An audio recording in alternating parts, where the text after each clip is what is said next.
Hey, Nick. Well, hello, Tyson. What's going on? Oh, mate, it's a stinker of a day today, isn't it? It is. Maybe we should do this episode like sports commentators, Tyson. Oh, welcome, ladies and gentlemen, to episode 161 of Nick Tys and Videotape. 161. I can only do old-timey sports operator. That seems to be my only thing, like old-timey horse race guy. Yeah? You got to really bring in... Yeah, do that one, and I'll bring in like the really American, and he's all on the halftime. That looks like it's going to be a big, long stinker. Today on the show, ladies and gentlemen.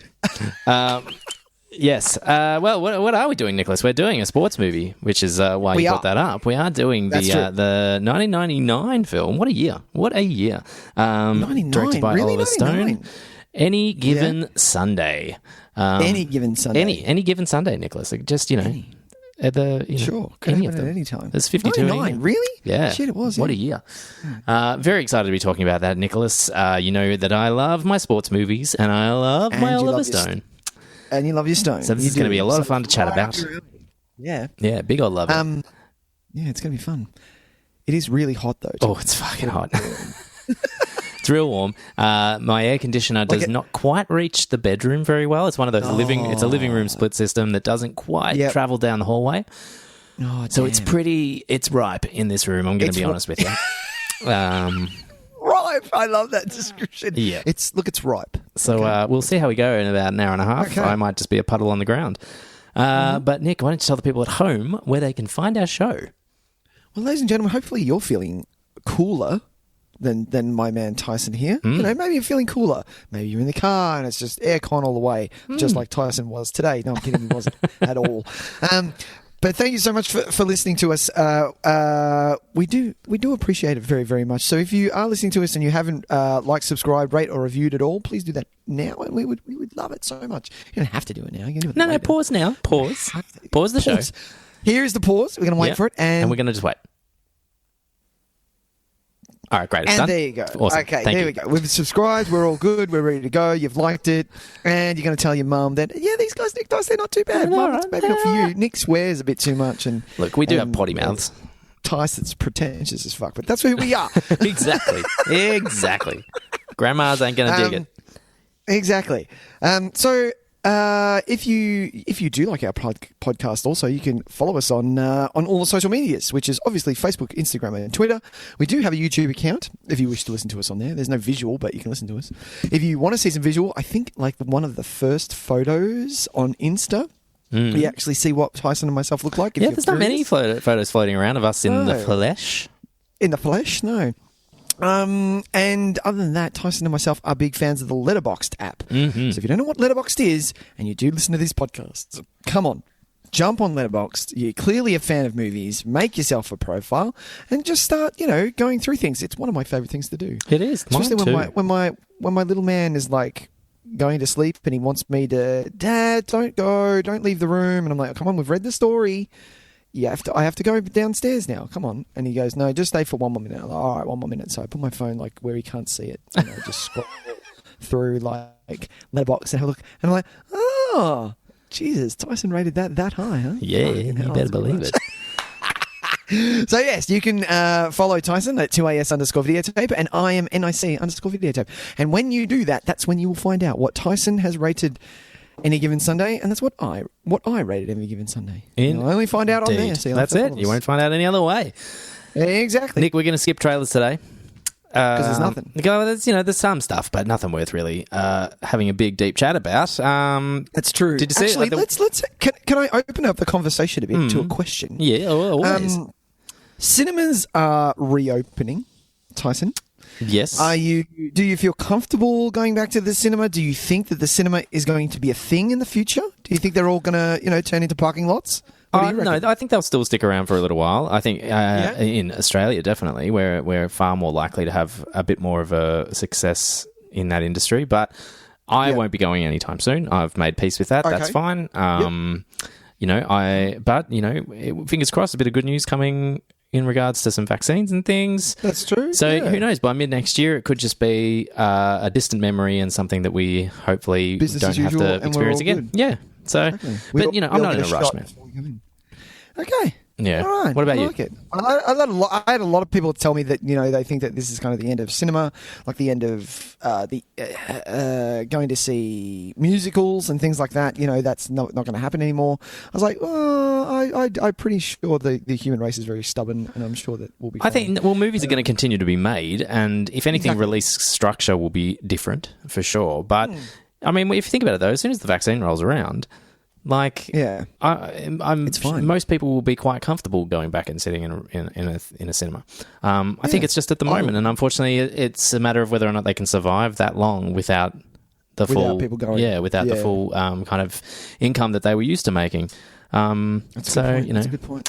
Lido's offered. I saw Lido was sending out things about, hey, do you want a private screening? Like, right. They're renting out their cinemas for like groups, basically saying, hey, get 10 of your friends because that's how many we're allowed to have.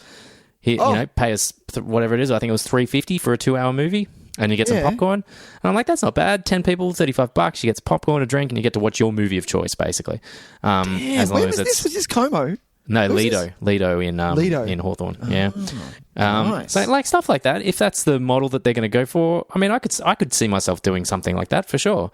I could totally do that. Yeah. Especially because it's people who are going to be changing their birthday ideas and plans. You're not going to catch me dead in a fucking pub or like bar for a really long time. No chance. Well, if it's a quiet pub where I can sit outside on a table and there's only 6 other people, sure. But I'm not going to like. Big busy middle bar. of the city. Yeah, no way. Yeah, middle of the city with a beer garden where you can't fucking move. That's going to be a while away. Yeah, not a chance. So, it's if people, maybe that's the kind of thing that I do on my birthday is like say, hey, everyone sit down. I'm going to make you watch a movie that I love. Suck it up. Oh, that's awesome. Yeah, I'm all for that. All right, it'll be good. Right, then. Yeah. All right. Thank you for that discussion. Oh no, anytime, Nicholas. As part of that discussion, though, I would like to mention that we saw that maybe one of the first big releases to be doing a joint release date, a combined release date. The announcement was made for Wonder Woman today. It's going to be in cinemas and on HBO Max on the same day. Yeah, which is pretty incredible, really. So that is pretty intense. At no extra charge as well. So this is like none of this fucking Mulan shit where you got to pay $30 as well as your normal subscription. Or was it $50 or something? It was ridiculous. Really? Yeah, really? It was not cheap. I don't remember that. Damn. Well, hang on a minute. Well, what movie would you be paying for, Tyson? Like, if it was Black Widow, I'd happily pay a movie ticket to view it in my I'd probably pay $20 to $30 for Black Widow for sure. Widow? Tell me you're not. As long as I want it 4K in my house. Well, that's it. As long as it's not going to be some dodgy like. It needs to be pretty special, the transfer. It needs to be like, we've got to make sure you got the internet connection for it, all that kind of stuff. Imagine if it was like a Korean rip and it had like Korean... Amazing. Or like the little shadows of people's heads. Hang on a minute. What's going on here? Oh, God. What was the last movie? What was the last movie you watched like that, where you watched a movie, like a bootleg of someone, and you can hear someone like... I haven't watched a legit bootleg in years. I've always been pretty anti them. I feel like there was... Do you know what? I'll tell you what I did watch as a bootleg. The very first Avengers trailer that I watched, that bootleg that came out of Comic-Con, it was on YouTube for like 24 hours. I did watch that as well. And I watched that. Yeah, I remember that. Yeah. Shit. And I remember it because it had the shot of Thanos grabbing the moon, or like pulling the moon down from the gravity and throwing it at fucking Iron Man. And you were just like, oh my fucking Lord. Shit. Yeah, I did that. And I did that. I remember watching the Deadpool trailer, the one that Ryan Reynolds actually let loose. I love that he did that. That was awesome. Yeah. But yeah, I remember watching that as well. Yeah, nice. But movies, I was never a huge fan because I always found it such an awful way to watch a movie. I was just kind of like... Oh, it was terrible, wasn't it? I don't get enjoyment out of this. Yeah, my brother was all for it. He's like, I've got this movie. I'm like, no, you don't. You have this guy just setting up a camera and he's got popcorn and you can hear him talk. And it's akin to... the angle was always like it's always in the corner of the cinema as well. To me, it's like it's akin to reading the like Wikipedia synopsis of the movie. Yeah. It's for people that don't care about all the things that make movies. They just care about the plot and they just want to know the plot. You know, there's people that are like, "Oh, I like this movie. It had such a good story," and it's like that's one step. Where's the rest of it? It's for people that don't care about the rest of it. They just want stories that keep them occupied for 90 minutes. That's true. And that is not I, Nicholas. God, that's funny. That is not you, Tyson. No. No. Neither I as well. So HBO Max, though, because I know that Binge has a contract with HBO here in Australia. We got to see the West Wing special that was only on HBO Max. We did.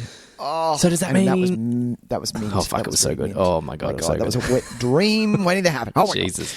I waited till the day of the announcement of Biden to watch that. I was saving it because I was like, I didn't want to watch it and then find out that fuckwit and then all of a sudden had find 4 out years. that orange dick had a fucking... Yeah. So I waited, and then the day it was like, he's got it, he's done it. Pennsylvania's his. Can't lose from here. I was walked out. I pushed play on Binge. It was fucking 8 o'clock in the morning because I couldn't sleep properly because I kept checking my fucking phone.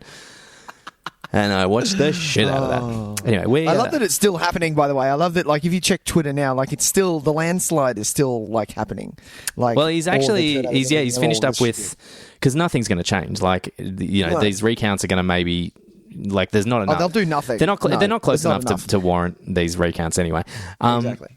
But he's going to end up with the same amount of electoral votes than Trump had, which is apparently a landslide if you listen to him. So I guess it was a landslide. Yeah. Oh man, I just want to throw up deuce middle fingers in him at his face. Like, Your shit. Like, I want Biden to go in and to the interior decorator just go, can we blowtorch the White House and just remake it? Can we do that? Are we able to do that? How much Dettol do you have? Because you need to just spray the whole joint down. Spray it out. And why is there a sunbed in here? How long did he used to sit there for? Oh, like 18 hours a day? Yeah, we're getting rid of that couch. Yeah, sure. We're burning that couch. Thank you very much. That's disgusting. Why is KFC on speed dial? Exactly. And why does it smell like a strip club in here? Why does it smell like chlorine? And tears? What is that? What is that? Oh my god. That is disgusting. Wait, going around. Anyway, so fingers crossed though, we might get to see Wonder Woman on Binge. Is basically what I'm saying. That's true. Wonder Woman on Binge. Maybe. Are you looking forward to Wonder Woman? I enjoyed this new trailer a little bit more. The one that came with the announcement of HBO. Yep. Yeah, I didn't watch it. I've seen enough. Yeah. I think the way they handled the what's her fucking name again? Cougar, Panther. Cheetah, thank you. One of the cats. They did a little bit more with her in her backstory and kind of the trailer was a little bit more centered on her journey, if you will. And I'm really keen. Yeah. Nice, and I mean that riding the lightning shot, it's pretty amazing. It really is, isn't it? Yeah. Oh, that's what got me with the first trailer. Yeah, that's a shot and a half. So yeah, hopefully just on Binge. Maybe not even at first. Maybe like a week or two later, we might get it with a bit of luck. Right. Yeah. Yeah, Binge. Go the Binge. Hey, Nick, do you count me down to our what is usually our final segment, which is going to be our first segment today? Oh, sure. Which is, what did you watch this week? I like it. Very good. What did you watch this week, Tyson? Nick, I've been smashing some sport movies because I was in the zone. I thought, why not? When in Rome. What did you watch? What things? Let me have a look. I'll talk about the sport movies first, and then I'll maybe talk about other things in case otherwise. I watched only a couple really, but I watched first time watch. They were both first time watches, which is cool. I'll talk about Hoosiers first from 1986.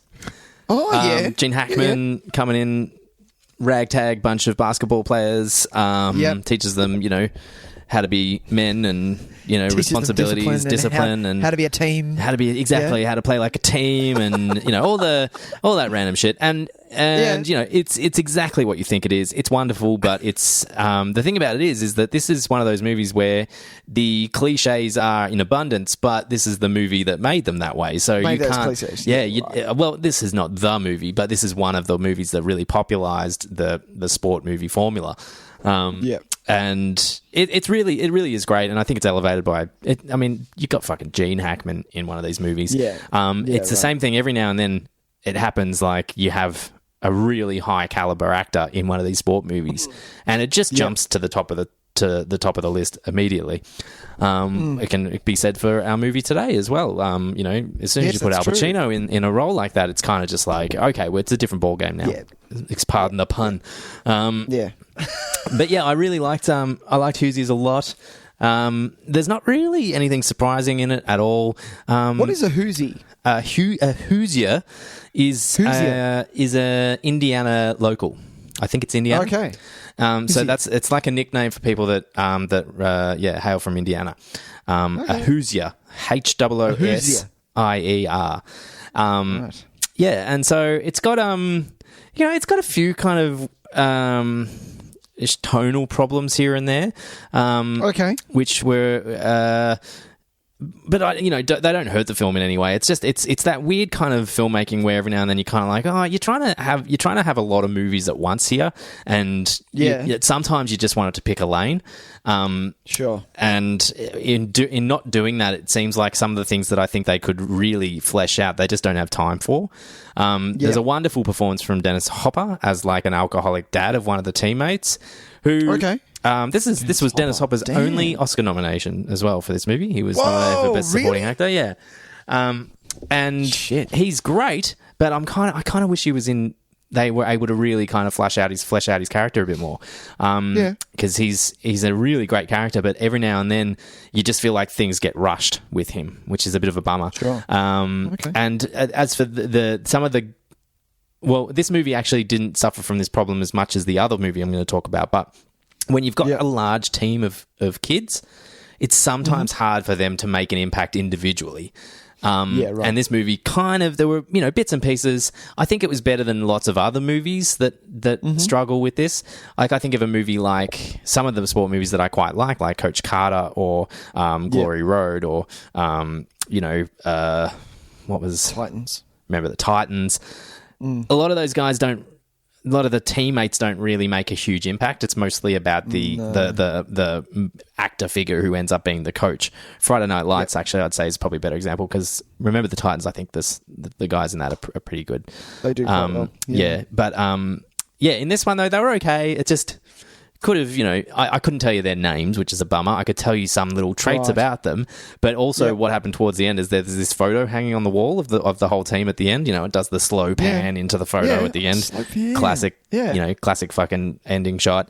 And I was looking at the team photo and I was like, I don't know who's who. I can't. I thought that guy was that guy, but it looks like there's two of you now. You know what I mean? Like I thought two guys, two white plain bread looking fucking guys. Apparently we're two different guys, and I thought they were the same guy for the whole movie. You racist. I know, right? All white guys look alike.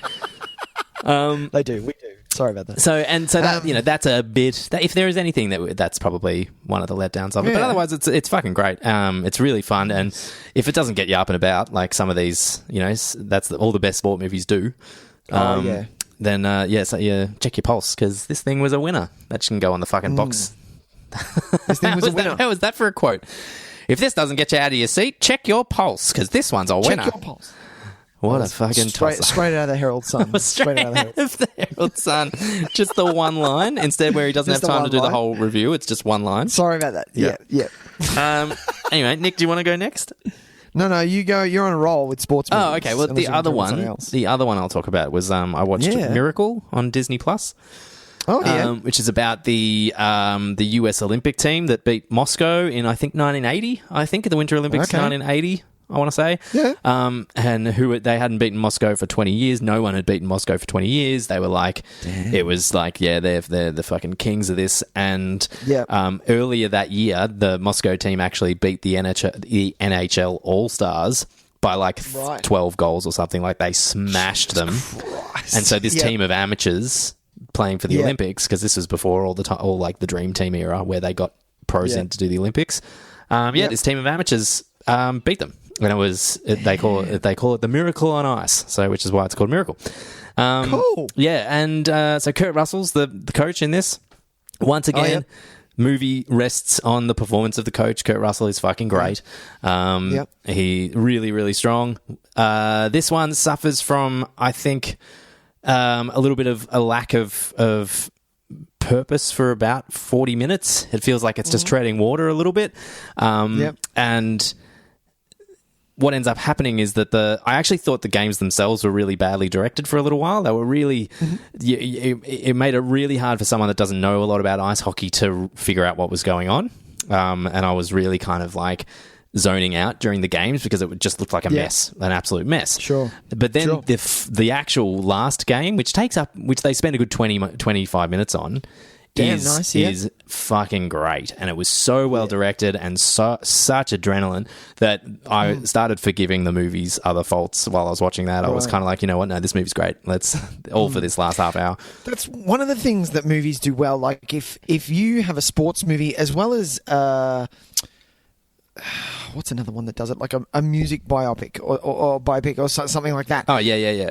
Like if I see the start and the end of the game, fantastic. I kind of want that quite a lot though through sports movies. Yeah. You know, I understand, like one thing that I'm not a fan of is you get the first movie the first game where they're shit, then you get the montage of them kind of finding their feet, then you get the final game and you're like, oh, they've got their shit together. That was a rad game. You know, I don't like that. I hate it. I want a game in the middle. I want a game at the, you know. Yeah, you want to see the progression a lot more.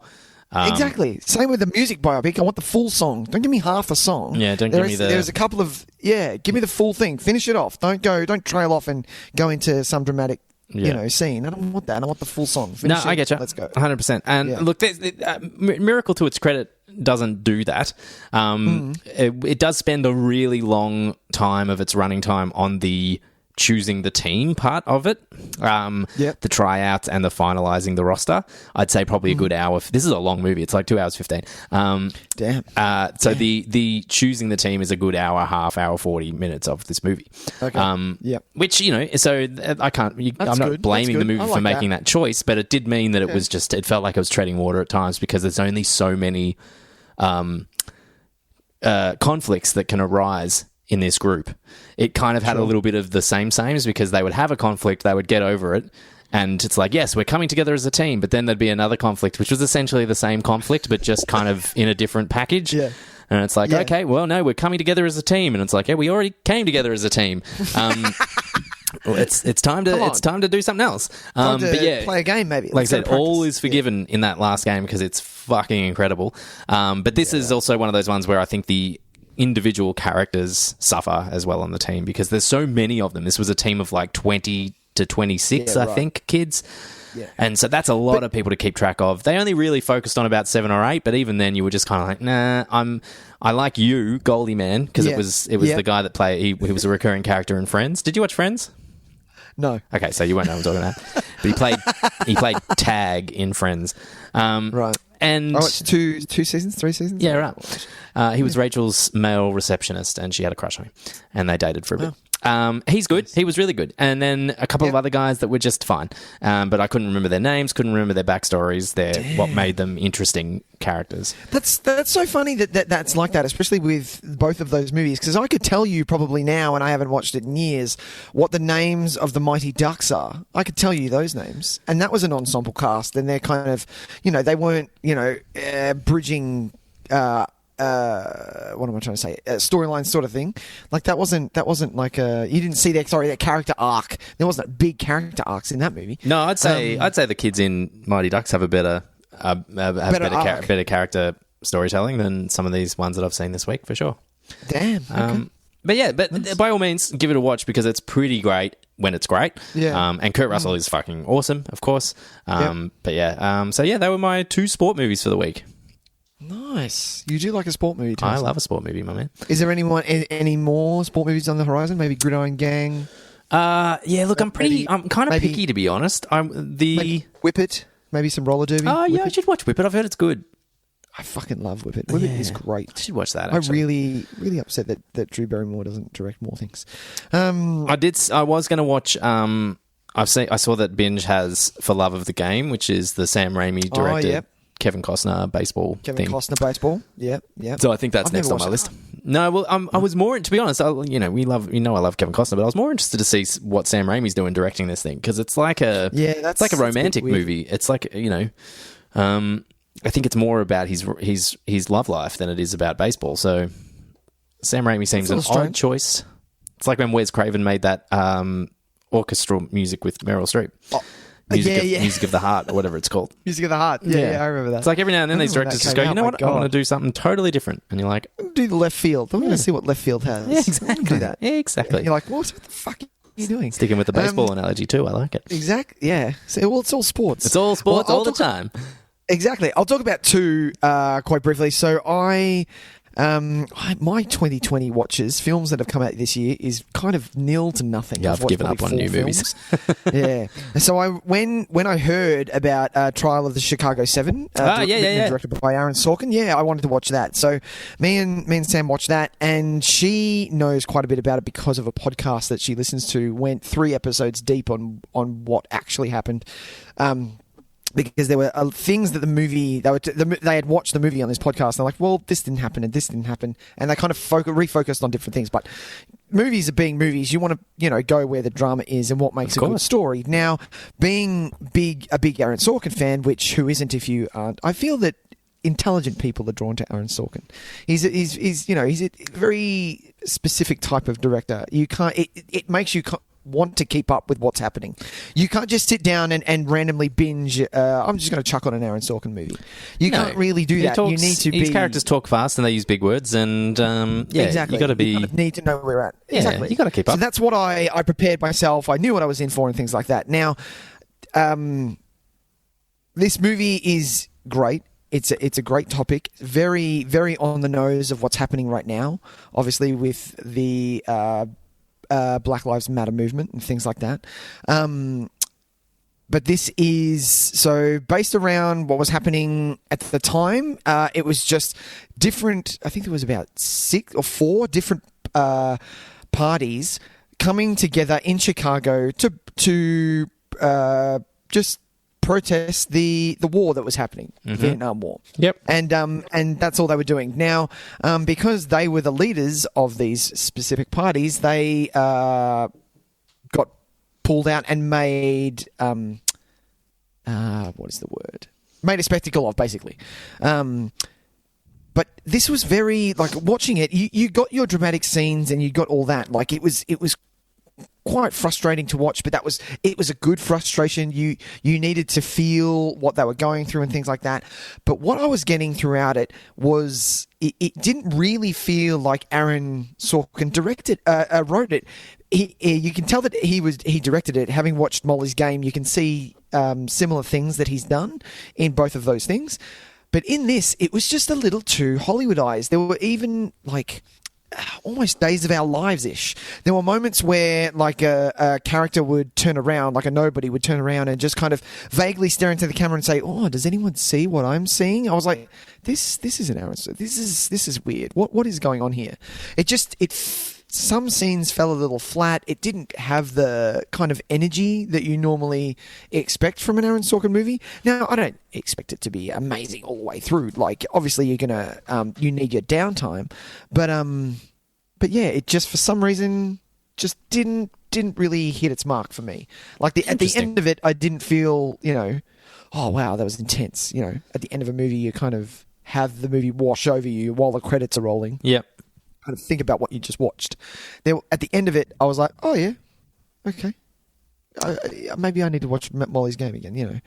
It wasn't interesting. Well, I'm a little flat. I'm still not sold on him as a director, to be honest. He's only his second movie.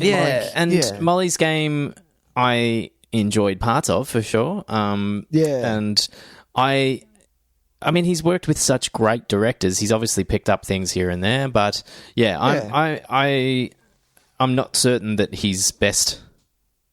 Look, what a stupid thing to say, but for me, I might prefer him as a writer working with other directors and see how they manage his material, or how his material inspires other directors.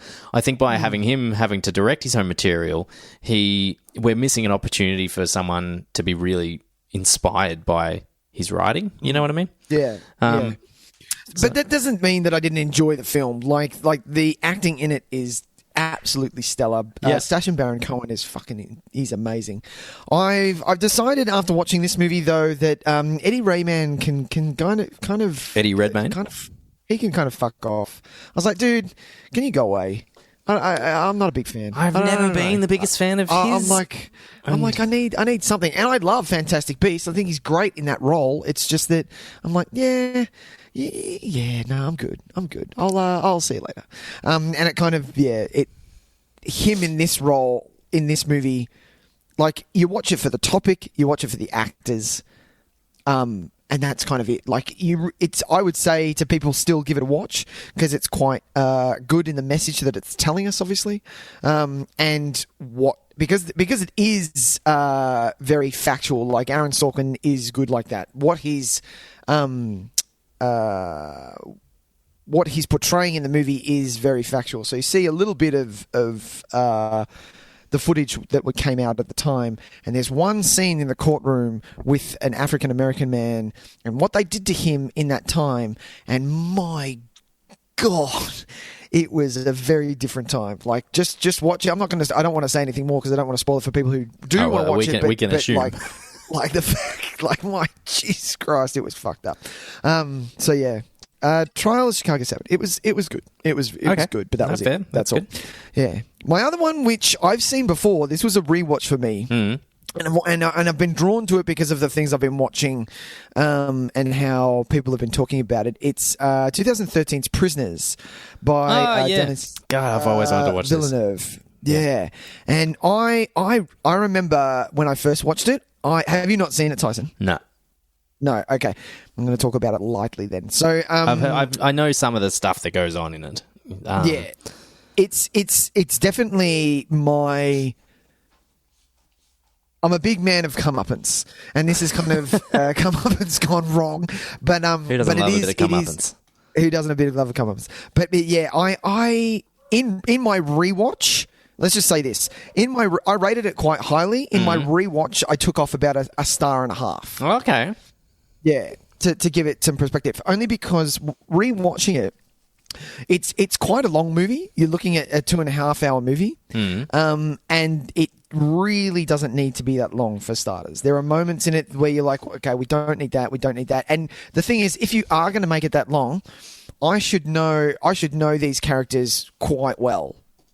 Like, how long is Shawshank? Is Shawshank 2.5? It is, isn't it? About 2.5. Like, you know those characters through and through. Even the side characters of Brooks and things like that. You know those characters. Whereas this, and one of the main characters, who is Jake Gyllenhaal playing the police officer, I know nothing about him apart from the fact that he wants to solve the case. There is no insight. You don't get an arc. You don't get anything with this guy. You really don't. And like, towards the end, if you've seen movies and seen how the formula is for a crime movie where they try and find the killer, and, you know, there's clues and witnesses, and, you know, they're going to go back and they miss something or whatever. You know, if there is going to be a formula for these things, you need to know these characters by the end. The fact that it's that you're seeing these clues happen, and the fact that they're so blatantly obvious, you're like, well, okay, maybe I'm just seeing this on my second watch. Maybe it isn't one of those movies where you can return to and it's layered and you can see how, like, it just really didn't really hit its mark the way this time. No, fair enough. It's kind of hard talking about movies that both of them I was just slightly disappointed about. But I didn't want to, you know, or not all movies can be fucking, you know, Seven by David Fincher for me. But yeah, it's just that I would definitely watch it again because I love what you see a very different Hugh Jackman. This is a Hugh Jackman you've never seen before, ever. He is, like, Hugh Jackman's character is, to put it bluntly, he's a red state character. Like, he is that type of guy. And it's kind of hard to watch him in it. Like, you see signs of him through the movie where you're like, oh, okay, I get it now. You're quite messed up. You know, you kind of do things your own way. But you don't, like, yeah, it just didn't do it for me this time. So yeah. No, fair enough. Prisoners, Trial of the Chicago 7. All right. Yeah. Well, that's interesting. I know those weeks where everything you watch is just kind of fine. It's kind of yeah, exactly. And they can be the most frustrating weeks of all, I think. Yeah. Yeah, it was okay. Like, I enjoyed it. Well, it was better than I've mentioned something else that I just watched. So we watched it last night, and me and Sam are kind of going through. This will be really, really quick. We're going through the Friday the 13th movies. Oh yeah. So I watched Friday the 13th, A New Beginning. So that's part 5. I've heard this is an interesting one. Jesus Christ! I give this movie half a fucking star. Wow, that is high praise. I don't think anything. I have never seen anything quite as shit as this film. Oh, and it's not shit to the point where like, oh, this is fun. I can watch this and bag it out and make fun of it like Justice League. I can't do that. In this, I'm like, what the fuck is going on? And no amount of nudity is going to help. Like, there's a lot of nudity in this. I was like, no amount of nudity is helping in this. Like, just fucking end this movie. It was bad. It was very bad. No one watch it. Actually, maybe watch it. Yeah, I've heard very interesting things about that one, about Friday 5. Yeah, so bizarre. Just a bizarre film. Just so bizarre. What is going on? It's just like it's set on a farm that is somewhat of a mental hospital. But they don't have any rules or walls, so they're allowed to go wherever they want. But these guys, they're just troubled teens.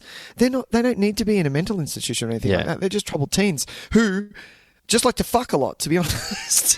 Like, they're just teenagers. It's just fine. Like, one of the girls, she doesn't do anything. She's just lovely, and she's goth.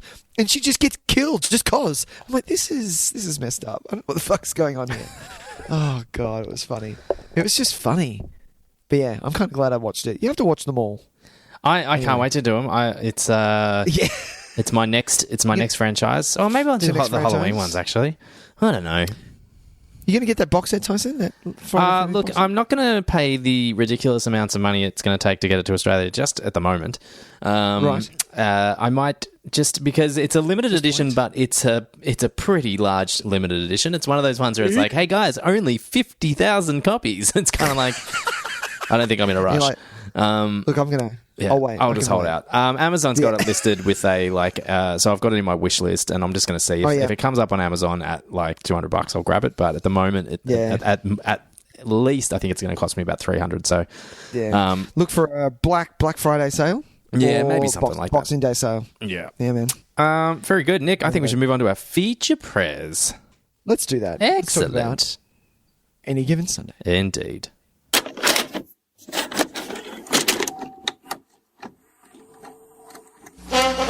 And now for our feature presentation. I've sweated blood for these men. Given up my wife, my children for these men. I've given up everything I have for these men. Game is all that matters to me. Because it's pure. It's safe. Life isn't. Any given Sunday, a legend will fall. I need you to lead this team. Tony, I'll be there for you.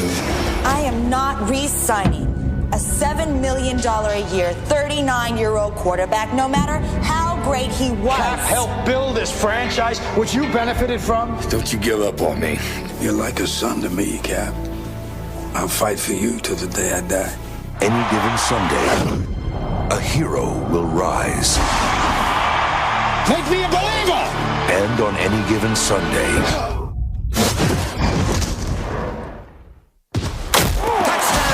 tradition will be broken. He's changing the plays. Just does what he likes. You run the plays, I call. I've been warming the bench the whole time I've been in the pros. I don't plan on going back. I am QB. You're a king in your own mind. He may sell a lot of T-shirts, this kid, but he's tearing this team apart. Well, then you hold it together. Knock it off! Why the hell do you think my father put me in charge of bullheaded moron? You got old.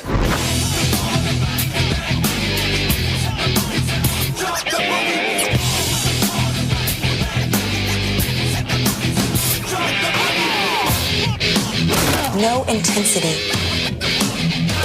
No victory. Where the hell is your intensity, Tony?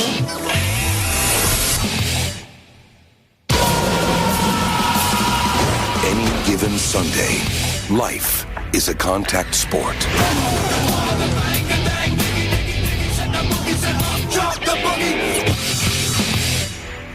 All right, Nicholas.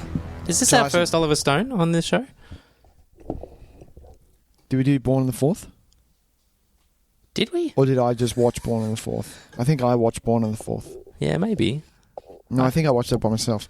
Yeah, I think this is our first Oliver Stone. I'm going to Google that because I actually, now that you've said so, I'm like, oh, I do remember maybe doing a Born on the 4th.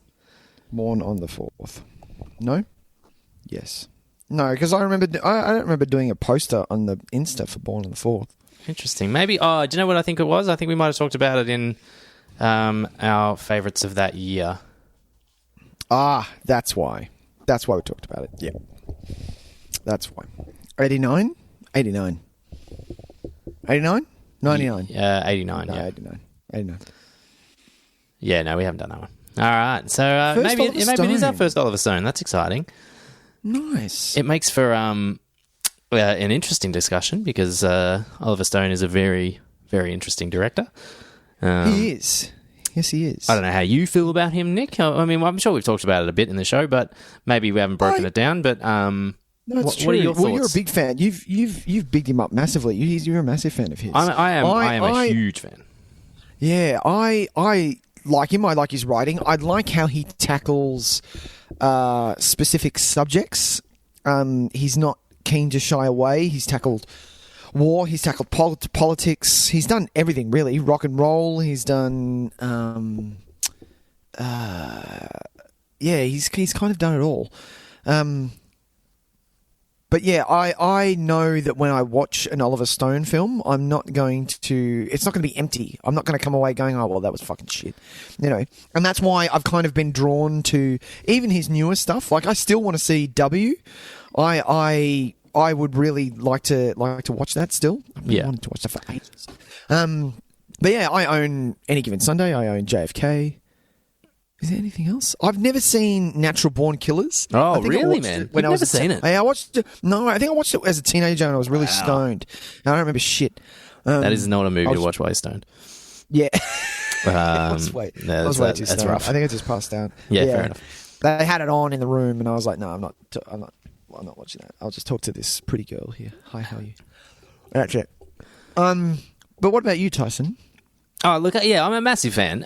This movie for me kind of or signposts, I think, and like no offense to Oliver Stone at all, but this signposts for me my lack of interest in his films going further, though, which is what I find really interesting, is that this is kind of, it's such a clear shift for me because I really don't like Alexander. I thought that was a real letdown.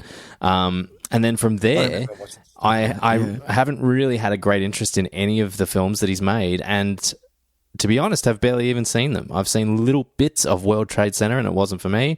And I keep trying to sit down and watch The Savages, and it doesn't happen. No. So, yeah, this is a real clean break for me, for Oliver Stone. For me, it's like from 99 backwards, I think that every one of these films at least has some merit. Ranging from amazing, love this movie, it's fucking great, to this is a really good movie and it has some really interesting things in it. Sure. So yeah, I just like his style, I like his energy, I like his point of view. I like that he's a bit of a, like, I use the term I'm trying to use it without sounding like a douchebag, but he makes movies, he feels like a bit of a renegade when he makes his movies, you know what I mean? He's a bit of a radical. Like everything's a bit kind of like, fuck you, this is my opinion and I like it or not. And I'm with that. I'm like, yeah, man, that's great. You know, I know people aren't going to like this, but I'm on board. I'm a big fan of that. If you're going to put your stamp, if you're going to make a movie, you make it and kind of, I guess that's why Spielberg, Tarantino, Nolan, Fincher, all of these people, get away, like they are at the point where they can do whatever they want in films, like it is what they want to do, whereas someone who maybe isn't that, it's a bit fresh onto the scene sort of thing, that maybe this is their second, third movie, they have to kind of work within the frame that they have. rather than, saying what they want. Whereas Oliver Stone, straight off the bat, I'm pretty sure was, no, fuck you, this is going to be my way, came it's out my swinging, movie. for sure. And so, I that's really attractive in a director for me, I think. Yeah, I agree. I agree for sure. And, it's for a guy that made movies that felt always very pointed in their purpose. He was making, he makes movies that comment on American culture. Predominantly, it's their, American politics and how it relates to other things as well. Like, even his movies that aren't about politics are about politics.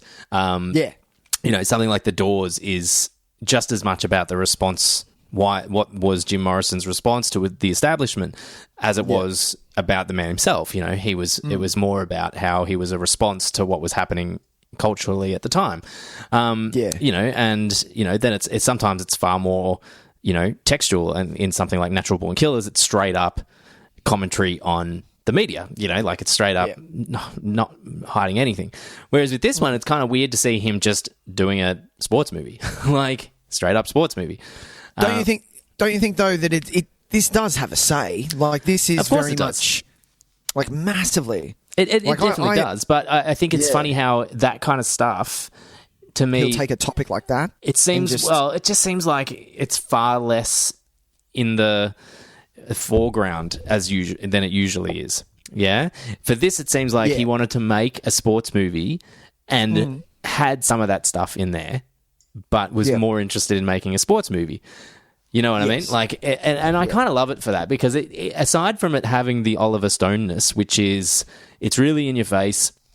Everyone swears and does drugs, and everyone's awful. A lot of nudity. Lots of nudity. Lots of like just moments that you're just kind of like, that's unpleasant. And that's like, that was a very unpleasant moment. And but if you looking, it's still a very traditional sports movie but you're just seeing it through the prism of Oliver Stone's like fucked upness. Which I find really interesting about the movie, and it's actually one of the reasons why I love it. I really, really like this movie.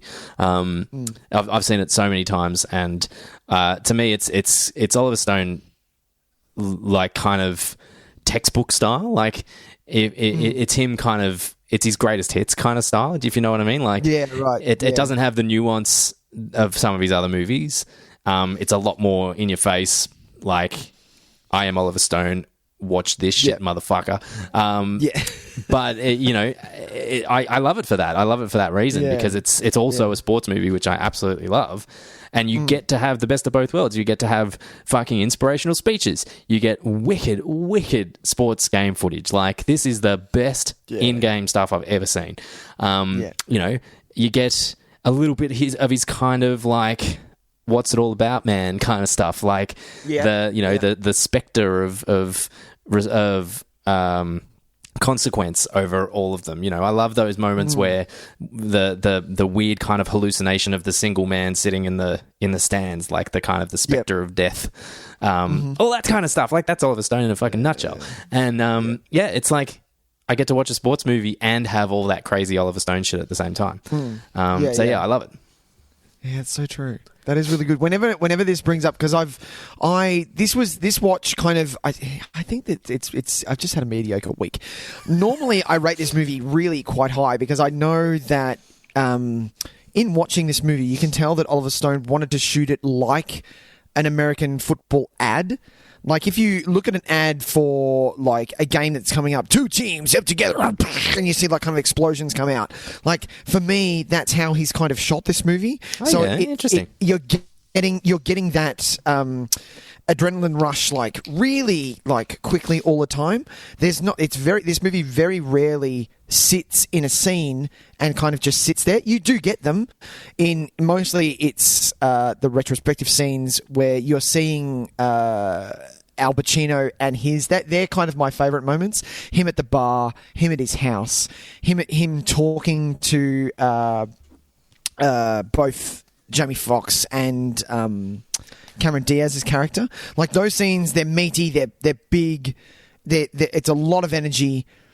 And then you go to shots of the The guys making their money, playing the game in the locker room. It's very quick, it's very fast, and it's cut together so well that it looks like you're almost watching a commercial for the football game you're about to watch. I get you. Yeah, okay. And I love that. I think it's so well made. It's so well made. But it's so funny how I normally rate this so high, but this watch I was like, why isn't this doing it for me? Maybe it was because I watched it fucking very early in the morning, but yeah. Oh no, this is I think this is a good early morning movie. This is No, it was 1 a.m. So if I was watching a movie marathon and this movie started at 1 a.m, yep, I think I'd be wrapped. I think I'd be like, yep, really? Great. I don't need a coffee anymore. This movie's going to do the trick. Really? Yeah. Oh, I can't do it. Like, this movie doesn't, like, you know how in those moments in sports movies, like you were talking about before, where you have that moment where you're literally standing up going, fuck yes. In Mighty Ducks, it's when they do the flying V. Oh, yeah. They do the flying V and you're like, fuck yes, go! You know, there was no moment in that for me in this movie. Oh, really? Interesting. There are moments, there are great moments, but there aren't moments in there where, like, I don't really feel like the payoff of Jamie Foxx's character being the leader quarterback that he needs to be, just like Dennis Quaid is. Like, when Dennis Quaid comes out at the end, goes in the huddle and goes, "What's up, guys? Sorry I took so long. How's everyone been?" Right then and there, that's when you get the adrenaline rush of like, oh my God, they're a team. Yes, let's do this shit. It swings back and then Jamie Foxx comes out and he has to take over. He has a little bit of a speech where, sorry for being a dick, you know, sort of like that. I need more. That's not enough for me. Yeah, I need a little bit more. I would agree. It needs to be a little bit more there. I do think the payoff with Willie Beeman is maybe not. Unfortunately, I find Willie Beeman probably the least interesting character in this movie, and yeah, it's so. I'm glad. Yeah, I'm glad you said that, because that's for me as well. Yeah, and I know the movie is centered around him, but I don't. It doesn't. He doesn't hurt the movie. I'm just less interested in him as a character. Correct, I'm far more interested in like Shark and LL Cool J's character, and obviously Pacino. I think is next level in this. And Diaz, I think Cameron Diaz is great, phenomenal. In this. I fucking love the defensive coach, Jim Brown. Defensive coach, he's great amazing in this movie, and his little speech at the bar. But the two of them is like about him just wanting to go back and teach like kids. He wants to go back and do high school football because he's sick of this fucking nonsense. He wants it to be about the game again. Bullshit. I loved all that stuff. But yeah, so Willie Beeman, not the biggest fan.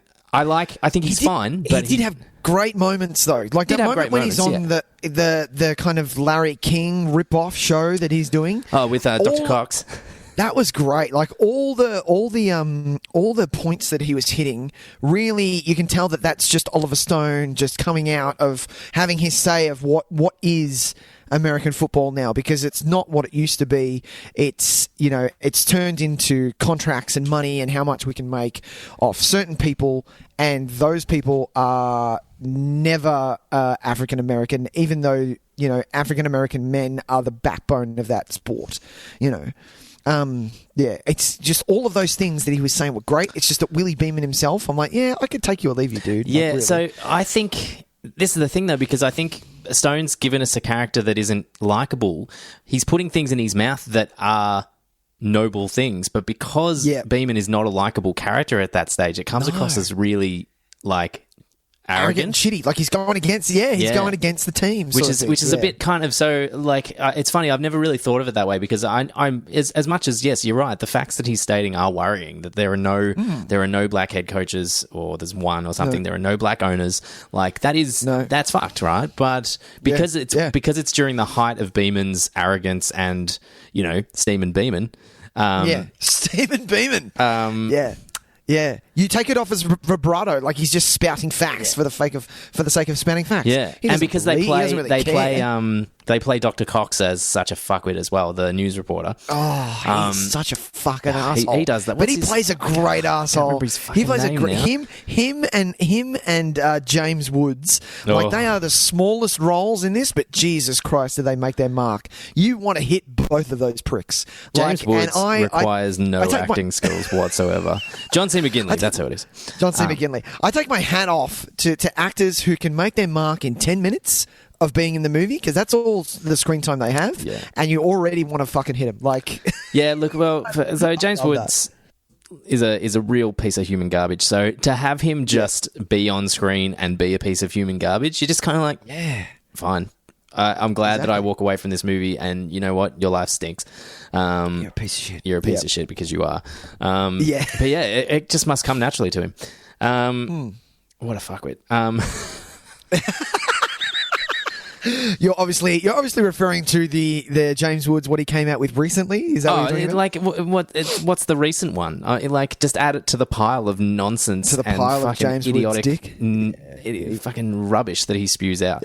He's a Trump supporter. That's all you need to know. That's look, that's one part of it. But yeah, so you're right. There's.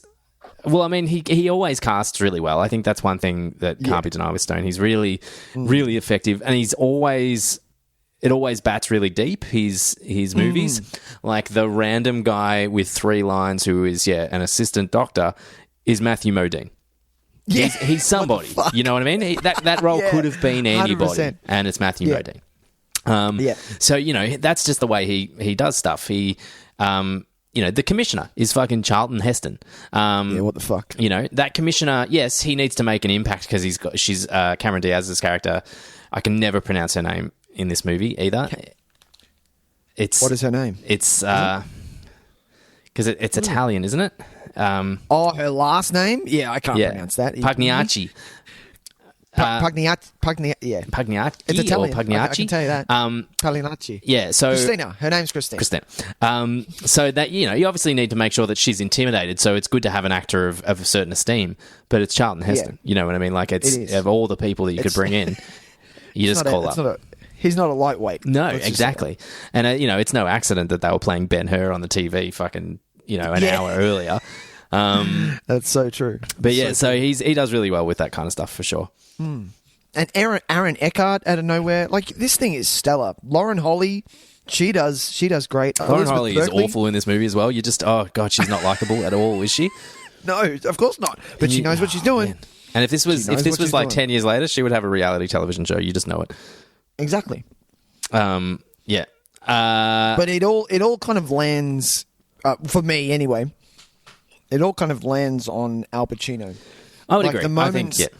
Like the moments in this movie, I think he is probably one of the saddest characters. Like he is just fucking alone. His team doesn't listen to him. Like at the start, obviously, he can tell a speech and get the team where he needs them. But essentially, he is alone, and he's just really, really sad. I did love the how moments in his house. Yeah, I did love how they put them side by side. They had him come in. And the team was in disarray, and within a minute and a half, he had them back focused. I thought that was a really nice thing to show. I know this guy, he might seem like small in stature and quite, but I mean, it's Pacino, so I suppose you know what you're getting. And then to have him be so fragile and kind of pathetic, like within about half an hour, I think it was a pretty big call because really, Pacino's kind of a doofus through this. Like he's kind of out of his. Looks like he's out of his element. Yeah, almost. Because doesn't look like Pacino for me. That would be the last person I would expect to be an NFL fan. Like, do you know what I mean? Oh yeah, for sure. Yeah, I get you. He doesn't look like that much of a fan. Looks like a baseball guy to me. Yeah, right. He'd be all about the Yankees. You know what? I was just about to say something. And you made a really good point. But I think I got it. So, Pacino, right? He's a little guy. He's always been a little guy. He's a scruffy guy, but he's more often than not the coolest guy in the room, right? That's true. Yeah. So, but I kind of think of this movie alongside like something like Donnie Brasco, where he's not the coolest guy in the room. He's actually the guy that everyone thinks is kind of pathetic. And he actually does that really well. Because you do feel really sorry for him. You feel when like Cameron Diaz is chewing him out and just basically telling him he's rubbish and like old dinosaur, I'll get with the times, old man, basically. And it's really quite sad, and he pulls it off really well. Because like I said, he's usually the coolest fucking guy in the room. Yeah, those scenes were excruciating, and I felt like it was a bit too same. Like That's why I didn't rate this movie quite as high as I normally would, because there are scenes in there that I was like, we've seen this? Can we move on from here? We need to change it up a bit. Obviously, the moments that hit really sell the movie, and it's, that's why I rated it what I did. But for me, being this long, and I didn't feel it at all. No, you don't feel the length of this. You don't feel this. No. Yeah. Yeah, there were just moments where I was like, I'm pretty sure we've been here before. We need to either do another, add on, or we need to go somewhere else. I think some of the conversations between Pacino and Cameron Diaz have a little bit of repetition to them. I think I think they're handled relatively well in the editing though, which I think kind of carries their energy through. I would like to see. I think one thing that I think is a little bit frustrating, we kind of touched on it before, is that I think everybody's a bit quick to come around at the end. I would have liked to have seen a bit more of a gradual shift as the movie went on. I think if anything, this movie, the way everyone kind of changes in the last minute of game time, basically, it's like everyone has this epiphany. In the final game, I think is a little bit manipulative, and would be better if it was slightly more, telegraphed as we went on. And maybe that was an opportunity, instead of those conversations between Cameron Diaz and Al Pacino being samey every time. Maybe we could have, because there is a really great opportunity for that, because there's that shot of Cameron Diaz in the house overhearing her mum and Pacino talking. That would be a great opportunity for the next conversation they have to be an argument, because that's all they do. They're two fiery people, but one with a little bit more awareness of the situation. Changing it up a bit. Yeah, for sure. Yeah. I love those scenes where Al Pacino is drunk with the owner's wife. The widow. Yeah. God, they were great. They were really good, like believable as fuck. Yeah, they're really quite sweet, aren't they? And I think probably one of the most poignant, most poisonous lines in this movie is Pacino when they're talking about the ring, the World Cup ring or whatever. I don't know what series it is. The ring that you get when you win the pennant or whatever.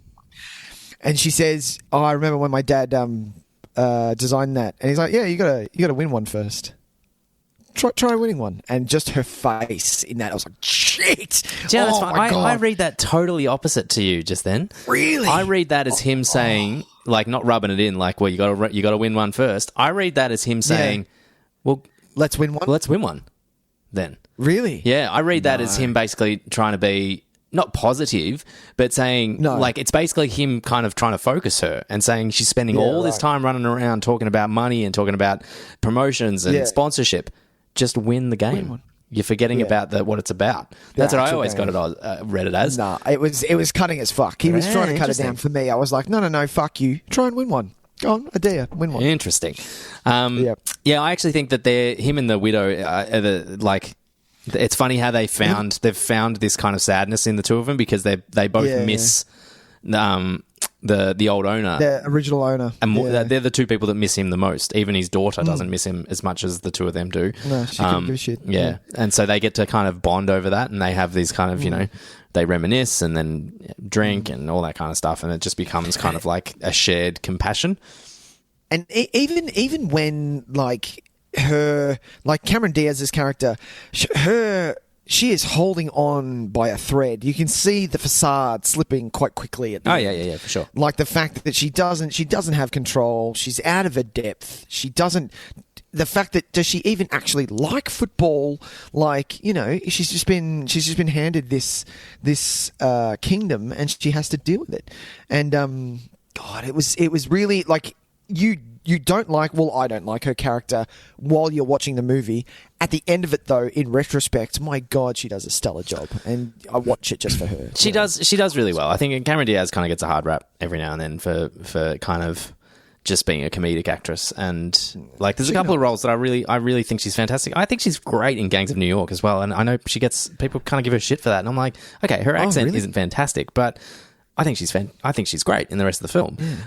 She's good in being John Malkovich. She was great in that. Oh yeah, exactly. Being John Malkovich, she's fantastic. Yeah. So I'm with you. I think she does a really great job. I actually quite like her because I feel like she's kind of what you were saying about she doesn't even like football. I think she loves football, but she's completely forgotten about it, and that's kind of what I think Oliver Stone's. Right. If he was to put a button on the movie, it's like people have forgotten what football is about. And then we have all these kind of these shots, these kind of ghostly figures of football players of old sitting, and the fans of old sitting in the auditorium and judging this new game. It's it's like them kind of, it's his way of kind of saying, I'm not sure that the former generations would appreciate what the game has become. Excuse me. Yeah. But and so he kind of uses her as a catalyst for that whole thing and just says, here's a perfect example of what happens when you forget about why you love the game. But how's that song? I love that song. With beaming. I make the ladies get creaming. I'm like, oh, come on, man. And all my feathers or something. Beaming. It was 99. It was fresh. LL Cool J was still a thing. Like, the fact that he's still a thing. Like, LL Cool J for a while, he was just doing all the movies. Do you remember SWAT? SWAT? How good was SWAT? That was the only other movie I could think of with LL Cool J in it. SWAT. What else is he in? He's in tons. I know he's in Toys. What? He's in Toys. Remember Toys with Robin Williams? Yeah, I remember Toys. SWAT. He's in... What else is he in? He's in Halloween H2O as like a guard or whatever. Yes. Remember that? He's in that. He's actually good in that. I like LL Cool J. Don't get me wrong. I think he's pretty. I think he's pretty good in this movie too. I feel like his character kind of gets the short change a little bit because he's basically selfish and then isn't. Well, he's got his arc, but they get him halfway, but then there's no resolution. Yeah. Like, he's all about the money. He's all about, I have to do this so I can make my money. I'm all about my money. Where there needs to be a moment, because you've got a few characters that are like that. You need a moment where they do realize that it is about a game, that they, that they. Well, I mean, I think they do that arc heaps better with Shark. Yes. Where, so he gets to have his kind of his closure. He gets to have his moment where he's like, "Yep, I got my bonus. Take me off on the stretcher. And I'm out of here. Yeah, I'm out. Have fun, peeps. Yeah, exactly. Take it easy. He's got a nice little arc, and to be honest, he's probably the most interesting character because he gets that amazing monologue in the sauna. Basically telling Jamie Foxx to get your fucking shit together. It's really great, really, really great, and brings the whole thing into focus. And really, that's kind of up to that point. Jamie Foxx has kind of started to turn the corner a little bit, but that's the real moment where it's. But just that's the real moment, But and then the Dennis Quaid arc, I think is Cap also fantastic. I think it was great. It's just the payoff wasn't what I wanted. Like, oh really? I thought it was. I thought it was a fantastic payoff. You liked it? Yeah, because that's he's 36 years old. Like, I know. Do you know what's ridiculous? He was 38. Was he 38? He was 38. When you look at Dennis Quaid, and we're apparently the same age. Yeah, no. And I see Dennis Quaid on that bench, and I'm like, he is 25 years older than me at least. And at least. No, we're the same age apparently. All right, cool. No, yeah, Mick, we are old enough to be retired sports stars. Yeah, I'm okay with that. Isn't that the strangest thing in the world? If we were sports stars, we would be has-beens by now. Retired. Yeah. That's nice. I feel like I was 18 3 weeks ago. Like, just easy. Yeah, I was 22, like not that long ago. Literally, my night would start. I'd finish at Borders at midnight. Bookstore was open till fucking midnight. I was about to say I'd finish at the cinema at midnight, and then the night would begin. And then go out. Yeah, and then I'd go out. I'd be like, yeah, cool. Where are we going? Where are my friends? Where are we drinking? I'd go hang out with my mates. Yeah, let's go drink at the Spiegel tent. Fucking have a dance. No, not anymore. No, but now we are the age of retired sports stars. Yeah, I'm fine with that. But I really liked how he kind of, because the whole thing was he wanted to give it away, but he wanted to go out without, he didn't want to go out a chump, basically. An injured athlete. Yeah. He didn't want the fear to be the reason. He wanted it to be on his terms, and he got to have that. He got to fucking, how good is that touchdown, man, where he just gets fucking spun around like crazy. Jesus and Christ. I love the bit where he won't let go of the ball either, where the ref's trying to take it, and he's like, no. No, it's mine. No. I love it. I just would have liked maybe a little bit more of a passing of the baton. Oh, yeah, I get what you mean. I get what you're saying. You know what I mean? And I love how, do you know what I love? I love that the second string quarterback's just like forgotten about. Fuck off, dude. You're shit. He's garbage. Like, how did you make second string? Yeah, exactly. Like, what the fuck, man? Oh, he's just sitting in the background during all the motivational speeches, just being like, yeah, fuck this shit. I'm going to have a Gatorade and just chill the fuck out. Yeah. I'm getting paid. Yeah, exactly. It's not a lot. No. It's not a lot. It's not a lot for them. It's a lot for everybody else. It's a lot for everybody else. He's making more money in a game than I will see in my lifetime for sitting on the bench. Yeah. Yeah. So good. So, Nicholas, I want to talk about... I was watching this movie on Netflix. Did you watch it on Netflix? No, I watched it on my Blu-ray. Interesting. Because I discovered, as I was watching it and realising that it wasn't going exactly as I remembered it. Okay. It has been recut for Netflix. What they are calling a director's cut, which is apparently not a director's cut. It's just been called that. It's just a slight re-edit on Netflix. Okay. Where what scenes? Certain scenes are missing. And such as? Okay, so the only one that I really know for sure, and this was a flaccid penis, wasn't it? It was a massive flaccid penis. I still saw a huge dong. Like a fucking monster dong. Like it was huge. It's so funny, that moment, because I know why he's doing it too. Because, they're trying to... She's the ice queen. So she goes in there and she's in no way intimidated by this. But there is something about you just walking in that room and all of a sudden you're just like, well, that is a very large penis. And you just kind of like, all right, is this what we're doing in this movie, is it? All right, fair enough. And then from then on in, there's just massive dongs in the Everyone's just got their dong out. What the fuck is going on, man? Put that shit away. No, man. I like to air dry. I like to let it breathe. I like to let it breathe. Oh God, no! But I was going to say the bit that I actually did notice, and this is strange, is because it was in one of the party scenes, and I distinctly remember that hilarious big metalhead chainsawing Jamie Foxx's car in half. Yes, it wasn't the metalhead. It was what's his name? Oh, was it Shark that did that? It was the Shark, yeah. It was Shark. Okay, I thought it was the metalhead. Because Beeman was talking shit about defense. So because it was Shark's house, Shark went, yeah, fair enough. I'm just going to saw his fucking Humvee in half. That doesn't happen in the Netflix version. No chainsaw of the car. And I was like, hang on a minute. And also, which means, and look, this is the moment that I could give or take, but I remembered there was a scene with, this is maybe the metalhead. Does the metalhead sniff a bunch of coke off a naked girl? He does. There is coke on titties, lots of coke, and that is LL Cool J doing that. Ah, that's not in the movie. Yes. So that's not in the Netflix one either. While one of the other linebackers is also getting a blowjob in the stall while also doing coke. Sure. It's a very drug sex. It's great. So none of that's in the Netflix version. Right. Well, what the fuck? That's lame. Also, I heard that some of the games were recut, so the editing was slightly different, recut. Okay. And I'm like, oh, don't do that. Don't do that at all. So I was, but the thing is, I didn't realize because I was like, at that first party, I saw no chainsaw, and I was like, oh, there must be another party. I think I've just got the order of the movie wrong. Second party, still no chainsaw, and I was like, still no chainsaw. What's going on? What's going on? So I looked it up, and yes, there's a recut version on Netflix. Not necessarily a director's cut, just a strangely recut version. So from now on, that sounds like a cut for TV version, Tyson. But some of it apparently not really, because the rest of the stuff is still all in there.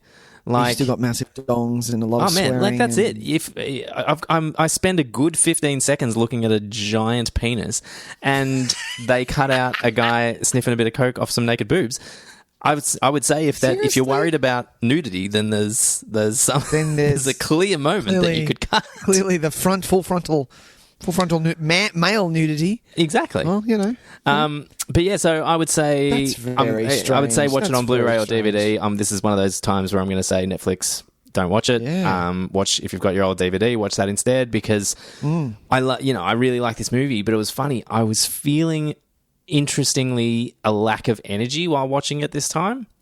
Okay. And I wonder, and then I read that and I was like, well, that's pretty convenient if that's the case. But maybe just the little recuts, I was missing a bit of that kind of adrenaline that I always have. Yeah. watching it. So That's maybe interesting. I Why need to would crack they up the do that? DVD. I don't know because it's not like Oliver Stone has said that he wanted to change it. It doesn't seem like it's a director's cut. It just seems like it's a recut for the sake of a recut. And it's not like Netflix shies away from adult content. No, not at all. If anyone's seen first season of The Punisher, shit. Unless the Blu-ray and the DVD is a director's cut and Netflix have a theatrical version, maybe. Hang on a minute. You going to check the DVD? I will sing a song. My name is Willie. Willie beaming. I get the ladies go creaming. And all my fellas, they steaming. It does say director's cut on my Blu-ray. Okay. We maybe have gotten to the bottom of it. 6 minutes of footage not seen theatrically. Okay, so Netflix must have the theatrical version. The Blu-ray and DVD must be... Okay, so I didn't see this at the cinemas, so I only know the DVD version. There we go. There's our answer. Jesus, this Blu-ray has a shitload of special features. Does it really? I'm going to buy it then. Goodness. That is a lot. Yeah, I've always had this. I always liked this movie. Would it look good on 4K? This would be a great looking movie on 4K. Why did James Woods make the cover? Fuck off. I know, he's in 4 minutes. Because he's James Woods. Because he's James fucking Woods. I'm going to check what other notes I have, Nicholas. Let's see what we've got here. Give me some things. I like things. I like how it's like I was saying before about how it's a traditional sports movie wrapped up in an Oliver Stone movie. But the other thing that he's also done is he's taken away all the magic and mystery and glamour of a sports movie. It's just even in the last game, we're still rooting for them the same way we would in something like, Remember the Titans. Yeah. But they're also all fucking horrible people. You know what I mean? They all do drugs. They all argue about their money. They all cheat on their wives. Not really a team. No, they're not really a team. So all that kind of mystery and magical, mysticism of sports movies where it's Thomas Newman music in the background and someone looking at the sunset while holding a baseball bat over their shoulder talking about life. There's none of that in this movie, yet we still end up at the end of the movie doing the same things we would at the end of The Natural or at the end of Remember the Titans. It's really, I find that really interesting. What else? This movie is aggressively loud. This movie. Yes, it is. And that's where it comes into what I said about being a commercial. It is loud. It is that kind of in-your-face energy that you get from a commercial. Next on pay for view, that type of.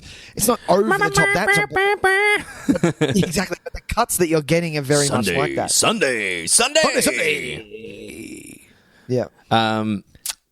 Now we are not from the United States, Nicholas. But that's true. I like that. I was trying to think of other sports movies that do it, and I'm not sure if this is the norm or if this is a little bit different for that reason. But I like it when they create an alternative reality where the most famous league in this reality is not the league that is in our reality. We obviously have the NFL and the Miami Sharks and things like that. Whereas in this reality, what are they? The Miami... no, they're the Sharks, aren't they? Are they the Sharks? Were the Sharks? Yeah, they're the Sharks. That's why they do this. Oh, sorry, the Miami Dolphins. We have the Miami Dolphins in our reality. They are and the Sharks. They are the Miami Sharks. And you have... Yeah. I can't remember what the name of their league is, but it's obviously meant to be the NFL, but they've created this whole league. A whole different... Which is just a little bit Stone weird. didn't get the rights to... No, I heard the NFL told him very sternly that there's not a chance in hell if this is the way that you're going to portray our sport and the players. That's awesome. That's awesome. And that should be on the back of the sleeve. And I would watch it even more if that happened. Seriously, that's the shit you want to hear. The NFL told him to go get fucked. And he still made it his own. He was like, yeah, well, of course I can. Yeah. Because do you know what my favourite job would be? I wish I was in charge of this, being the guy that comes up with the mascots and the colours. I would have loved that. That would have been the best job ever. To be like, oh, okay, these guys are going to be the Knights. They did that. That was the Knights. I was like... And they're going to be gold and red.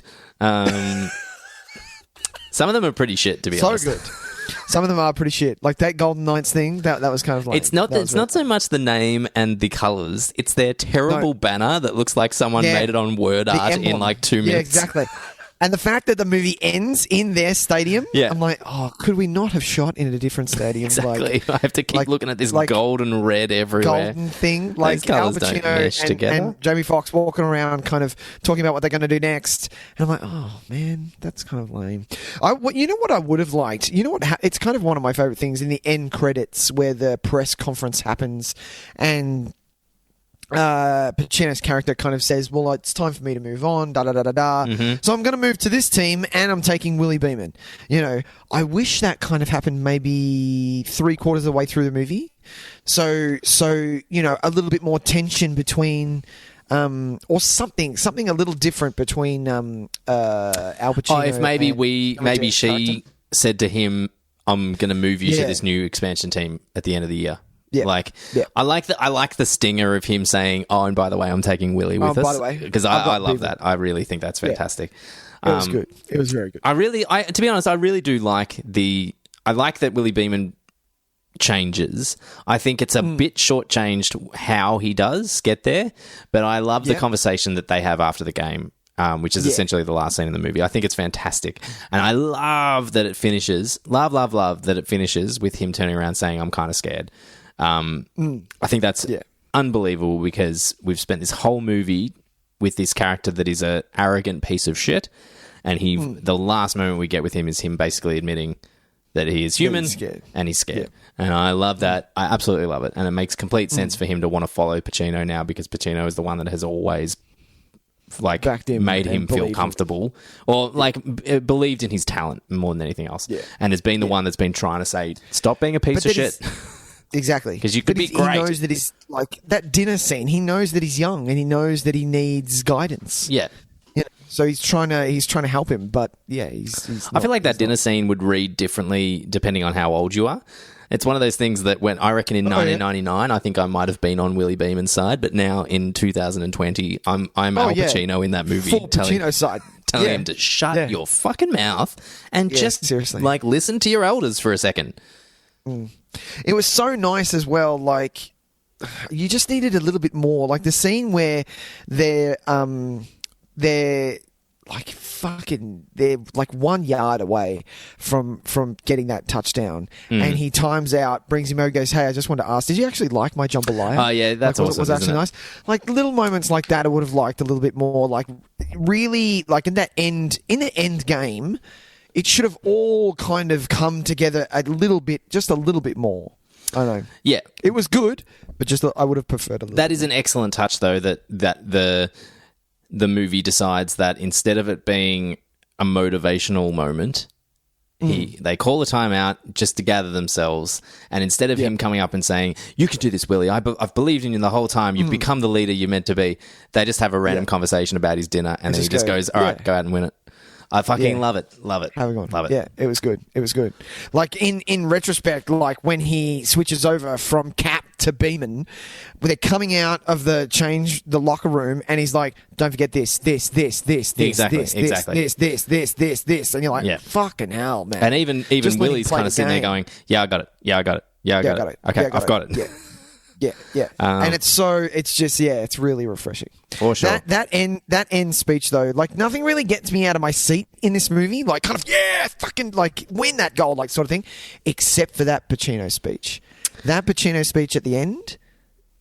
Good. It's up there. It's up there for all-time greatest motivational speeches for sure. And you don't think it's going to be one at all because how he starts it off, you're like, wow, this is a downer. Really, I mean that's what's so great about it because it actually kind of comes out of nowhere because it doesn't feel like the moment.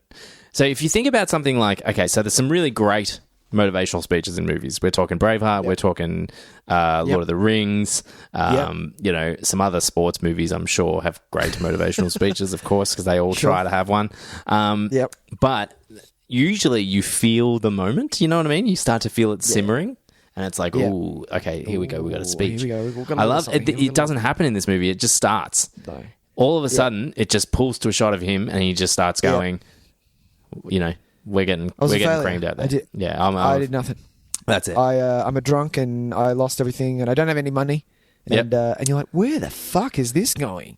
Like, and then by the end of it, though, my God, the fact that Beeman comes to the front. Oh, I love that. I love the way he steps through.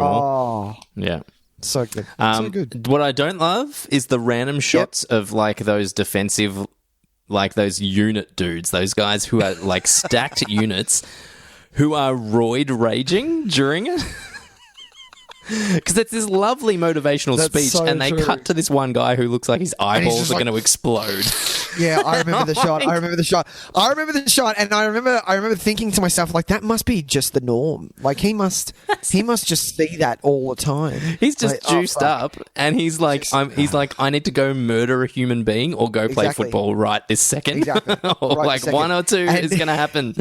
So let's fucking put me on a field, man. Exactly. Let me go.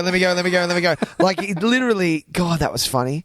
And if it was a comedy, Pacino would be like, yeah, look, we need to let Craig out. Let him run around a bit. Craig, run around, man. Craig, exactly. Get out of there, buddy. Get out of there.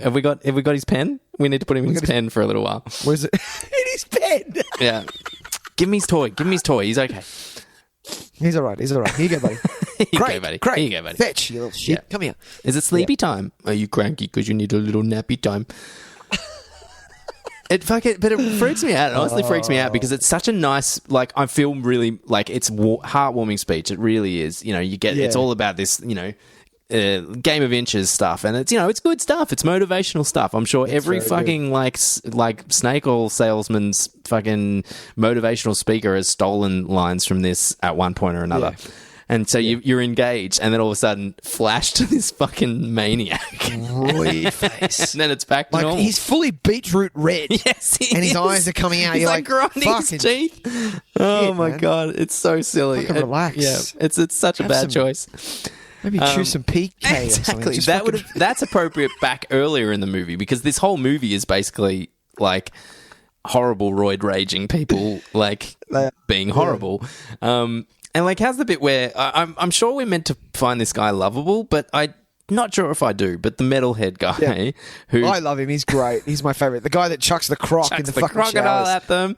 He's so good. Goes up to that old where lady the and fuck is like, did you get that? Where have you been hiding that crocodile? I know, where has it been living that whole time? God, that's good. How's the so what do you do for dick line to the old lady? I love that one. That was my favorite. I love that. God. Because guys that big, getting paid that amount of money, being on the meds that they're on, they give zero fucks. Yeah. Like, seriously. They know that they are the exception to the rule. They get away with fucking murder. Well, I mean, that's kind of... And it's what the movie is kind of saying as well. Like, it's why, you know what I mean? It's amazing that you come out at the end of this movie with any kind of love for these people, because... They're just awful human beings, most of them. Yeah. And it's amazing, like, what I was saying before about this movie being, like, spending time with greatly unpleasant people doing unpleasant things. I honestly believe that.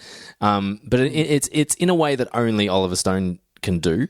He makes you feel uncomfortable, but at the same time, you still end up rooting for these people, because I don't know what it is. He just has a knack for that. It's the same with Natural Born Killers. It's the same with something like... The Doors. Jim The Doors, he makes Jim Morrison really unlikable, but like an asshole. Yeah. But you still, you know. And I remember watching, like, everyone watches that when they're a teenager for some reason, because everyone's drawn to the Doors when they're a teenager. But well, that's when I was anyway. The movie or the music? Because I'm still on the music. I'm still there. But both. I'm still big time. Doors, greatest band, Still one of the greatest bands Doors ever. fan? The movie, Love yes, 100%. In my teenage years, this was the greatest movie that and ever everyone existed. had the fucking tie-dye orange T-shirt. Well, my brother did anyway. But he did. Where was I going with that? But yeah, that was kind of the first movie where I watched and I was like, oh yeah, The Doors, Jim Morrison, this is going to be really good. And what Oliver Stone did with that movie, I was like, aren't I meant to like this band? Like, aren't I meant to... What's going on? Yeah, like, I mean, that's kind of the point. He doesn't give two fucks. Like, no. Generally, he makes his protagonist unlikable, I would say, most of the time. Yeah. And like bringing it back to Any Given Sunday, like Al Pacino, when in this watch, when Al Pacino goes to Cap and says, hey, I need you to suck it up for one more game, I'm like, hey, how about you just leave him the fuck alone? How about he just retires? Like the fact that Cap comes to his senses and goes, look, play Beeman, because I can't do it. I'm not going to be able to give you 100%, and I want to give you 100%. And he doesn't. He doesn't let that go. And Al Pacino, kind of his character being he's likable, but also the piece of shit that he is, says, "Hey man, I need you for one more." I also read that slightly differently. Oh, I read that as Pacino understanding that Cap is scared and needs to do it. He needs to have one more because he's earned it, and he doesn't want to see him go out that way. He doesn't want to see him be beaten by his own fear of what could happen. Really? Yeah. I see it as him bringing Cap in because he knows that he's the only one to get the team back as a team, and then... I'm sure he has ulterior. Like, that is definitely part of the motive, that he'd prefer to have Cap because he doesn't think that the team is going to win without him. Yeah, with Beeman, yeah. But yeah, I always, I don't know. I think I maybe just have a bit more faith in Pacino's strength of character. I think as a human being. That what's his name? I've already forgotten. Tony something or other. Tony D'Amato. D'Amato, yeah. I think I just maybe have a little bit more faith in him as a character, because that's twice now. That's funny. That's twice now that you've read him as being not a nice. Well, not a nice. Not completely person, nice. Just a little sinister. but with some ulterior motives that I've read as much more noble, which is really interesting that we've had that we could read those, because I'm not saying that I'm not necessarily saying that I think you're wrong, because I think you're right. No, you could totally read it that way. Take whatever you want. Yeah. And I can see how you've read it that way. But it's just funny how we've both, I think, because you've gone in with an idea that he has that streak in him, whereas I, for some reason, have decided, nope, D'Amato is a pathetic character, but he's a noble character. So I've seen it from this other angle. It's really quite interesting. I like that. I like that a lot. I think maybe we can...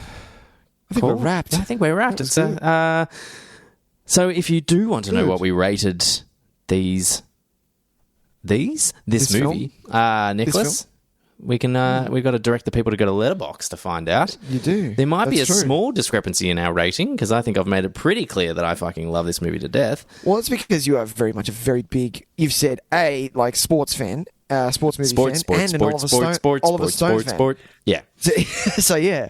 Whereas this one, for me, it was just this watch where I was like, something's not doing it. Yeah, maybe it'll come around again for you next time. Something's not doing it. Yeah. It's like that time I watched Batman 89 and thought it was actually really awful. That's literally what I thought after I watched this. I literally thought this was when Tyson watched Batman. This is what's happened. What's happened to me, because I fucking love this movie. It totally happens, man. It totally happens. And you just get put off, and you're like, "What did happen? What's just happened?" You're in a strange mood, and then all of a sudden you start seeing all the flaws, and then you're just like, you're 3/4 in the movie, and you're like, I don't think this is a good movie at all. Yeah. There were just a few scenes where like, well, what was the point of that? Yeah, I get you. Like this, the scene where Beeman follows his ex into the bathroom and says, "Can I call you?" I'm like, what is the point of this scene? It's the beginning of like, you don't get him back and come back and redemption story. Redemption, but not really. But not really, because it's almost like it's in the wrong order. It should be. It almost like it should be after the scene with Shark in the what do they call it? Sauna. Sauna. I get what you're saying. For sure. I reckon next time you watch it, you'll come back a bit, and you'll have a raucous time again. And that's the best thing about Letterboxd, because you can go in and you put it in your diary. You're like, on this date, I rated it this, but on this date, I rated it this. Exactly. And it changes your thing. I like it. I like it a lot. So good. Nick, should we move on to our next segment? Let's do that. Which is, we're going to do some high singing. Are you ready? Oh, Jesus Christ. It's time for us to cross the times. Actually, like, you topped out in my head, in my ears just then. I couldn't hear shit. That was gold. Nick, we're going to recommend a sport movie that the people at home can watch in the comfort of their own home. Yes. If you're an Australian listener, this is because we are obviously talking about the Australian streaming services. That's true, but even if you are in another country, you can just... you can find this movie, I'm sure. Yes, specifically, these are the movies that you're going to find on the Australian streaming services. Nicholas, do you know what you're going to recommend yet? I have mine, Tyson. All right, go for it, man. But I'm a big fan of this movie, and this movie actually got me into roller derby. The movie, which I mentioned before, 2009's Whip It. You can watch this. You can watch this movie on Stan. Oh, can you? It's a little bit of a slightly coming of age movie, and for those of you who don't know what roller derby is, it is a fantastic female only contact sport. Like, it is so good. Like, they teach you, because I had no idea, and in the movie they kind of tell you the rules about what happens and things like that. It's Drew Barrymore's directorial debut. Oh, hang on, let's pull back on that, I think. But it is a movie directed by Drew Barrymore. I don't think it's written by her, but I saw this movie at the cinema. This movie has a killer fucking soundtrack that I bought the next day. It was so refreshing. It had a slight little bit like I said before, coming of age movie, which has Ellen Page. Yes, it is her. Ellen Page, yep. Ellen Page, and that kind of doesn't overlap too much into the story, and it's just a nice even balance. You do get a killer team, you get the coach that's badass, and like he's just so funny. I don't even know what the fucking character's name is. But yeah, it's a movie that really makes you want to seek out watching some roller derby. Like, normally when I watch a movie, if I watch a movie like my go-to because I used to play baseball, my go-to movie for baseball is A League of Their Own, believe it or not. Yeah, fantastic. Love A League of Their Own. Either that or the Babe movie with John Goodman. Right. Do you remember that? Yeah. I've never seen it, but I know that. Yeah, I know the one you're talking about. Yeah. Whereas this movie, I needed to seek out roller derby. We needed to watch it, and after that, we found where I was working at the time, a guy who worked with me, his girlfriend was in a league. And I was like, what? Yeah, seriously. And there's a whole full roller derby league in the Brunswick area of Melbourne. No way. So if you live in that area, seek it out, find it. My God, I mean, not at the moment, obviously, but obviously not at the moment. You can't do it anymore. We're all in COVID times. But yes, it's a fantastic movie. Whip It. It's got a killer soundtrack. Yeah, it's funny awesome. as fuck. Yeah, I really, and the other reason I haven't bought it is because I'm waiting for a Blu-ray with special features. Yeah, it's a great movie, really good. It's got a stellar cast as well, like the fact that, because it's Drew Barrymore, so she's got Kristen Wiig before she was catastrophically huge. Right. You've got Jimmy Fallon in there, which is kind of here nor there. Marcia Gay Harden, who plays Ellen Page's mum. And she does, like, it's just fucking rad. There's right, cool. People. But yeah, good movie. Watch Whip It. It is on Stan. Stan the Man. Stan the Man. Love it. Tyson, what do you... I'm going to recommend something that's on Netflix. By the way, you can watch Any Given Sunday on Netflix as well, like I was mentioning before. But if you do have the DVD or Blu-ray, preferably get that, give that a crack. You want to see some coked up titties. I mean, who doesn't? But also on Netflix, I'm going to recommend the 2011 film Moneyball, which I feel like, Nick, you might have mentioned this before. Have you? I have. I think I've streamed done it as a crossing the stream before. I think you should talk about it as well. Yeah, well, it's just you did it did jump into mind because we were talking about Aaron Sorkin before. Screenplay. Aaron Sorkin and Steven Zalian. This is kind of one of my favorite Aaron Sorkin projects. I think, funnily enough, Ben Miller, who is a director I'm not the biggest fan of, because this is really the only movie of his that I really like. I've found his other movies to be varying degrees of obnoxious. Whereas sure. I didn't find that at all with this film. This is about Brad Pitt playing Billy Bean. Is that his name? Billy Bean. Yeah. Billy Bean. Who takes it upon himself to kind of revolutionise the way that baseball teams draft players. Basically made it completely a numbers game and sat down and said, well, we need to fill spots with people that can do this one thing and do it perfectly. So let's find the person that can do that perfectly on the cheap. And basically did it like a spreadsheet as well. Basically like a giant spreadsheet. And it was such a, obviously revolutionized the way that they think about drafting. I love it because not only is it kind of a bit geeky in that way, but it's also kind of like, championing the little guys, the underdogs in that way. It's like, you know, it's not necessarily about being this, the superstar mega player. You can be, as long as you play your role, and as being a massive AFL fan, they always talk about this. It's like what makes a good team is when the entire team play the role that they're meant to play. So, from the superstar midfielder all the way down to the back flank who's literally their one job is to make sure that they move the ball quickly from defense to midfield. They're just as important as each other, and that's kind of what this movie is championing. Yeah. So I really dig it. I think it's fantastic. And Brad Pitt is great in this. Jonah Hill is fantastic in it. Really great watch. So that's just on Netflix. Moneyball. Nick, what are we doing next week, man? Again. Maybe I'll watch that again. Yeah, watch that. I don't know. What are we doing next week, Tys? Nick, next week we're going to go way back to the birth of the blockbuster. Oh, the summer blockbuster. The original summer blockbuster. Yes. Welcome back to the show for the maybe third time. Steven Spielberg. Possibly? Mr. Spielberg, yeah. At least third time, actually, because we've done War of the Worlds and Minority Report. That's true. So at least... Last Crusade. So welcome back to the show for the fourth time, maybe. Fourth time. Steven Spielberg. We're going to do from 1982, Nick? I can't remember. 82? No, I think it's 79, bro. Oh, is it really? Even older. Yeah, I think so. Thanks, man. man. I think so. We are doing like I said, the birth of the blockbuster. We're doing Jaws. 75. I'm way off. 75. Yeah, man. Even I was way off. I knew it was 70s. But yeah. Jaws. Oh, amazing. They still have this thing. They still have this thing at the fucking Warner Brothers studios. Huh. Do you know Dennis Quaid is in Jaws 3D? Yes, I did. I did not know that. Dennis Quaid. Isn't what's his name? Isn't Michael Caine in one? Michael Caine is in Jaws the Revenge. Jaws the Revenge. I remember that.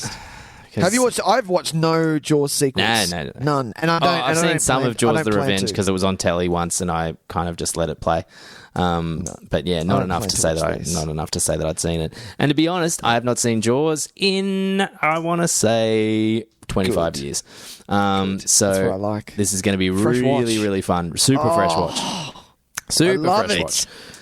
Watched it as a kid, haven't watched it since. So this is going to be great. This was my movie where if I was sick with the flu at home, my mum would let me stay home from school and I would watch Jaws as long as I watched Jaws. Amazing.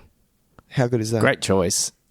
Yeah, right. Yeah, I think my sick day routine was to watch like countless hours of VHS recorded off television of The Simpsons.